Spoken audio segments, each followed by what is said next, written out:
اگر آپ دیکھیں سوچیں آج دنیا میں جتنی بھی سائنٹیفک ترقی ہوئی ہے اس کے پیچھے یہی اصول کار فرما ہے کہ جو چیز ہماری حواس خمسہ کی گرفت میں آئے گی اسے مانیں گے اور جو گرفت میں نہیں آئے گی اسے نہیں مانیں گے.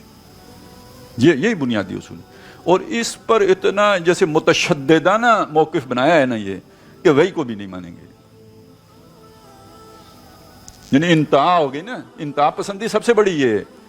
حالانکہ وہی بھی ایک انتہائی جسے کہتے ہیں نا محفوظ ذریعہ علم ہے. اللہ نے اپنے علم میں سے ہمیں نوازا ہے جس کو ہماری آنکھیں جو چیز نہیں دیکھ سکتی, جو چیز ہماری آنکھیں نہیں دیکھ سکتی, ہمارے کان نہیں سن سکتے, ہم جسے محسوس نہیں کر سکتے, وہ اللہ نے ہمیں اس علم کے ذریعے سے بتا دیا. تو وہ تو سب سے محفوظ ذریعہ علم ہو گیا. اور صرف قرآن مجید ہی نہیں ہے, محمد رسول اللہ صلی اللہ علیہ وسلم کے فرمودات بھی ہیں. وما ينطق عن الهوى ان هو الا وحی یوحی. یہ جو وحی ہے یہ دو طرح کی وحی ہے, ایک ہے وحی جلی اور ایک ہے وحی خفی.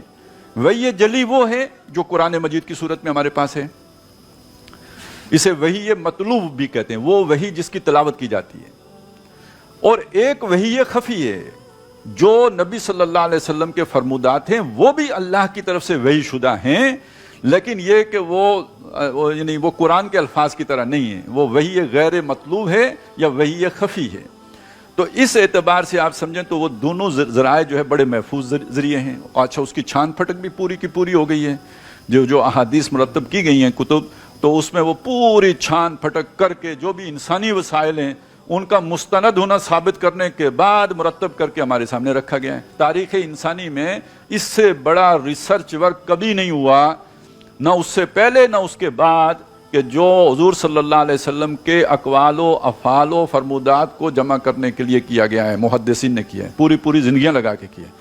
یہ کوئی گیلپ سروے نہیں ہے کہ وہ 5 بچے گئے, انہوں نے جا کے ادھر سے 10 بندوں سے پوچھ کے تو ڈیٹا دے دیا اور انہوں نے ٹک کر کے تو کہہ دیا جی 80% نواز شریف کے ساتھ ہیں, 20% بے نظیر کے ساتھ ہیں. یہ وہ والا چکر نہیں ہے, یہاں پوری زندگیاں لگی ہیں.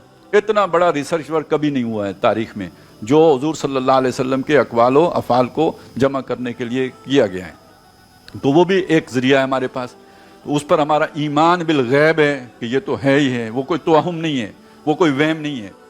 لیکن اس کے بعد دنیا کے معاملات میں اور دنیا کو سمجھنے کے اعتبار سے یہ اندازہ ہو سکتا ہے کسی کا کہ زمین چپٹی ہے. ہمارے بھی بعض بزرگ ہیں جنہوں نے یہ بتایا ہوا ہے کہ زمین چپٹی ہے. ٹھیک ہے, اب یہ قرآن میں اگر لکھا ہو زمین چپٹی ہے تو ساری سائنس الٹی ہو کے بھی کہے تو ہم کہیں گے جی چپٹی ہے. لیکن قرآن میں تو نہیں لکھا. کہیں حدیث میں اس کا ذکر آیا ہو چپٹی ہے تو وہ بھی ہمیں نہیں معلوم. لیکن ایک بزرگ ہیں جنہوں نے پتہ نہیں خواب میں دیکھا ہے یا اپنا کوئی قیاس کا گھوڑا دوڑایا ہے, ان کی سمجھ میں زمین چپٹی تھی.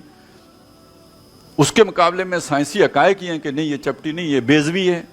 تو اب آپ کسے مانیں گے؟ جو انسانی مشاہدہ اس کو ماننا چاہیے. بلکہ امام غزالی رحمۃ اللہ علیہ نے یہاں تک بات لکھی ہے, یہ آج کا کوئی بندہ لکھتا تو اسے لازمی ہم سمجھتے کہ اس کو امریکہ نے فنڈ دیے ہیں. لیکن اس وقت ابھی جو ہے نا امریکہ کا اثر و رسوخ نہیں تھا جب امام غزالی نے یہ بات کہی کہ ہمارا کوئی مشاہدے میں ایسی بات آئے جو حدیث رسول سے متصادم ہو. مشاہدہ ہمارا بتاتا ہو کہ سورج مشرق سے نکلتا ہے, حدیث میں فرض کریں ذکر ہو کہ سورج مغرب سے نکلتا ہے, تو ہم مشاہدے کو مانیں گے, حدیث کو نہیں مانیں گے. سمجھ میں آ گئی نا بات؟ قرآن مجید میں تو ایسا کچھ ہوگا ہی نہیں نا کہ جو آپ کے مشاہدے کے برعکس ہو. اس کو ڈاکٹر رفیع الدین نے بھی لکھا ہے, اس سے پہلے مورس بکائے نے بھی یہ بات کہی تھی کہ یہ جو کائنات ہے نا یہ اللہ نے یہ بنائی ہے اور قرآن مجید اللہ کا کلام ہے.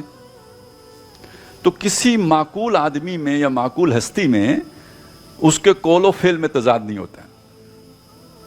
تو یہ کیسے ممکن ہے کہ اللہ کے کلام میں اور اللہ کے کام میں تضاد ہو؟ سورج کو مغرب سے مشرق سے کون نکالتا ہے؟ اللہ. تو اللہ کیسے کہے گا کہ یہ مغرب سے نکلتا ہے؟ تو یہ یعنی قرآن میں تو, اور یہ جو بھی سائنسی حقائق ہیں جو ثابت شدہ حقائق ہیں, ایک وہاں بھی اندازے اور تکے ہوتے ہیں, تھیوریز ہوتی ہیں, وہ اور بات ہے, اس کی بات نہیں ہو رہی. وہ سائنس نہیں ہے, وہ سائنسی نظریات ہیں, وہ سائنس نہیں ہے. فیکٹ جو ہے جو سائنس نے پروو کر دیا, پروون فیکٹ, وہ قرآن سے متصادم نہیں ہوگا, نیور. یہ تو قرآن کی حقانیت کی سب سے بڑی دلیل ہے کہ ایسا آج تک کوئی ایک شے دریافت نہیں ہوئی ہے یا کوئی ایک اصول ایسا نہیں سامنے آیا ہے سائنسی کہ جو فی الواقع قرآن مجید کی کسی آیت سے متضاد یا متصادم ہو. تو قرآن میں اور سائنسی حقائق میں تو کوئی بودھ ہے ہی نہیں. حدیث میں بھی وہ نہیں ہوگا، لیکن بالفرض اگر ہو تو وہ ہم سمجھیں گے کہ کوئی کسی، اصل میں یہ بھی سمجھ لیجئے کہ یہ ہمارا ماننا یہ ہے قرآن لفظاً محفوظ ہے، حدیث جو ہے وہ مانن محفوظ ہے، لفظاً محفوظ نہیں ہے. تو جو حضور صلی اللہ علیہ وسلم کے کلمات ہوں وہ شاید کچھ اور ہوں، اب وہ رپورٹ کچھ اور ہو گئے، اس کی وجہ سے وہ ابہام پیدا ہو گیا، تو ہم سمجھیں گے کہ راوی کو رپورٹ کرنے میں کوئی جو ہے وہ مسئلہ پیش آ گیا. اس وقت کی سمجھ چونکہ نہیں تھی، لہذا وہ اس طرح کا جھول ہو سکتے ہیں، امکان ہے اس بات کا. تو چلیں اس کی تو ہم تعویل کر لیں گے، لیکن یہ کہ قرآن مجید سے کوئی شے متصادم نہیں ہے.